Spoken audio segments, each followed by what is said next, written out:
5 things you must know before you write any examination. Especially I am talking about competitive exam बेटा। ये competitive exam कुछ भी हो सकता है। आप जेई की बात करें, एसएससी की बात करें, बैंकिंग जैसे एग्जाम्स की बात करें, आईआईटी जेई की बात करें, नीट की बात करें या नीट पीजी की बात करें, गेट एग्जाम की बात करें या फिर आईईएस की बात करें या फिर one of the most tough exam civil services IAS की बात करें, कोई भी एग्जाम हो, सारे जगहों पर यह बात लागू होती है। और कौन सी है वो 5 बातें, इसको हम लोग देखने जा रहे हैं। सबसे पहली और बहुत बहुत बहुत इंपॉर्टेंट बात, यू मस्ट नो कहां पर आपको रुकना है। आपने पिछले 1, 1.5, 2 सालों से काफी मेहनत कर रखी है।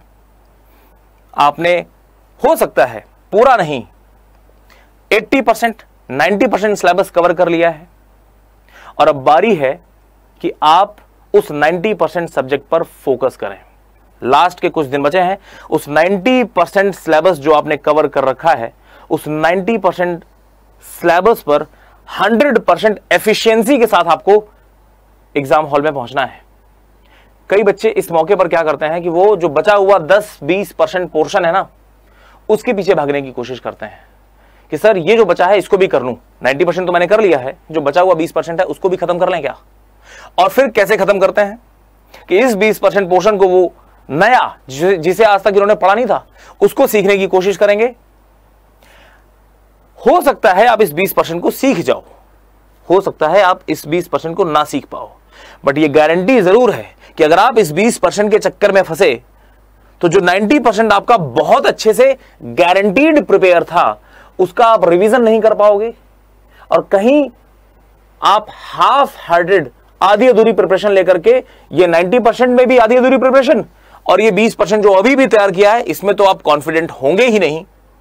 अब आप जब पहुंचोगे एग्जामिनेशन में तो ये प्रिपरेशन स्ट्रेटजी आपके लिए बहुत घातक सिद्ध होगी। तो जो भी आपने चीजें अभी तक पढ़ रखी हैं, 80% चीजें आपने जो पढ़ रखी हैं उस पे 100% कॉन्फिडेंस गेन करने की कोशिश करिए। बची हुई 20% चीजें छोड़ दीजिए। एग्जाम में आप 80-90% मार्क, 80-90% सिलेबस को 100% एफिशिएंसी के साथ अगर आप वहां पर कर पाए तो ये 80% मार्क आपको इनफ रैंक दिला देंगे। So if you are thinking कि सर ये गेट के एग्जामिनेशन में I have studied so many subjects, 3 subject बचे हैं, 1 सब्जेक्ट बचा है, क्या मैं लास्ट के मोमेंट पे ये सब्जेक्ट भी तैयार कर लूं? Stop. Sir strength of material पूरी पढ़ रखी है बट थ्योरीज ऑफ फेल्योर मैंने अभी तक नहीं पढ़ा है, लास्ट मोमेंट पे एटलीस्ट फॉर्मुला देख लूं? स्टॉप। यू मस्ट नो कहां पर आपको रुकना है। दूसरी बड़ी बात, एग्जामिनेशन में, खास करके कॉम्पिटिटिव एग्जामिनेशंस में बहुत बड़ा रोल प्ले करते हैं आपके स्टडी मटेरियल के रिसोर्सेस। आपको आपका रिसोर्स बहुत लिमिटेड रखना है, बहुत लिमिटेड रखना है। और ये बात सिर्फ लास्ट के 15-20 दिनों पे लागू नहीं होती है, through out your preparation journey, पूरे 1 साल 1.5 साल के दौरान भी आपको रिसोर्सेस बहुत ज्यादा लिमिटेड रखने हैं। क्योंकि मार्केट में there are so many faculty members जो स्ट्रेंथ ऑफ मटेरियल बहुत अच्छा पढ़ाते हैं, जो थ्योरी ऑफ मशीन बहुत अच्छा पढ़ाते हैं। आपको किसी एक से पढ़ना है। मार्केट में बहुत सारी किताबें अवेलेबल हैं जो स्ट्रेंथ ऑफ मटेरियल की, थ्योरी ऑफ मशीन की, फ्लूइड मैकेनिक्स की, अपने अपने सब्जेक्ट की दी बेस्ट किताबें रही होंगी। फिजिक्स की बात करूं, सर इरोडोव बहुत अच्छी है, एचसी वर्मा बहुत अच्छी है, ये भी अच्छी है, वो भी अच्छी है। आपको किसी एक, हर जगह सब कुछ अवेलेबल है, आपको किसी एक किताब को रिलीजियसली फॉलो करना है। आपका काम पीएचडी करना नहीं है। और खास करके एग्जामिनेशन के जब लास्ट के कुछ दिन बचे हों तो ऐसे में रिसोर्सेज, नए रिसोर्सेज को उठाना ये आपके लिए पॉइजनस साबित होगा बेटा। तो रिसोर्सेज को लिमिटेड रखिए, जितना लिमिटेड हो सकता है उतना लिमिटेड रखिए। आपने पूरे साल जिस किताब को फॉलो किया है, लास्ट मोमेंट तक आप उस किताब को ही फॉलो करेंगे, ये कसम खा लीजिए। क्योंकि अगर आप कोई भी इस मोमेंट पे, आखिरी मोमेंट पे अगर आप कोई भी नई चीज फॉलो करने की कोशिश कर रहे हैं तो आप अंतिम तक जाते जाते पजल्ड ही हो जाएंगे। यकीन मानिए, दैट्स माय गारंटी, पजल्ड ही हो जाएंगे। तो रिसोर्सेज को लिमिटेड रखिए बेटा, it will help you a lot. तीसरा रूल, थर्ड थिंग, एग्जामिनेशन काफी करीब है। मैं गेट के लिए अगर बात करूं तो 15 दिन बचे हैं आपके पास। अब मैकेनिकल वालों 15 दिन बचे हैं आपके पास, और यही वो सही वक्त है कि अब आपको शॉर्ट नोट्स बनाना स्टार्ट कर देना चाहिए। शॉर्ट नोट्स, सर कुछ बच्चे बोलते हैं कि प्लीज सर आप प्रोवाइड कर दो शॉर्ट नोट्स। बेटा, टीचर्स के शॉर्ट नोट्स तुम्हारे काम नहीं आएंगे। हां, जब हम शॉर्ट नोट्स पे कोई क्लास लेते हैं तो हम ये जरूर बता सकते हैं कि how to prepare short notes, best तरीका क्या हो सकता है। बट शॉर्ट नोट्स जो आप अपनी हैंड राइटिंग में बनाएंगे, जो चीजें साल भर आपने पढ़ी हैं, जिस तरीके से पढ़ी हैं, उसके शॉर्ट नोट्स जब आप बनाएंगे तो वो आपके लिए ज्यादा बेनिफिशियल होगा, रेदर देन कि आपने दोस्त के शॉर्ट नोट्स उधार ले लिए, आपने टीचर के शॉर्ट नोट्स उधार ले लिए, आपने कोई प्रिंटेड मटेरियल शॉर्ट नोट्स वाला कहीं से उठा लिया है। ये सारी चीजें आपके लिए घातक साबित हो सकती हैं। आप अपने शॉर्ट नोट्स बनाइए, बेनिफिशियल होगा। एक और बात, हैव फेथ इन यू, अपने में कॉन्फिडेंस रखिए।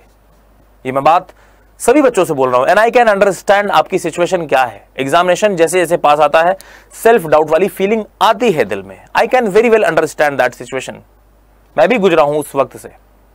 बट बिलीव में बेटा, आप जितना अपने पे डाउट कर रहे हो आप उतना कमजोर हो नहीं। हमें पता है, एज ए टीचर हमने वक्त बिताया है आपके साथ।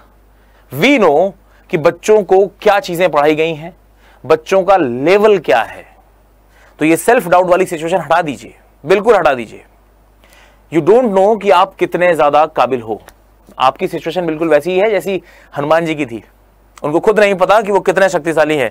वो कितने शक्तिशाली हैं ये बात उनको कोई बताए तो शायद उनको एहसास हो जाए कि हाँ, he has huge amount of power. Same situation is with you. तो ये सेल्फ डाउट इस सिचुएशन से जितना जल्दी हो जाए, जितना जल्दी बाहर हो जाए, आपके लिए अच्छा है।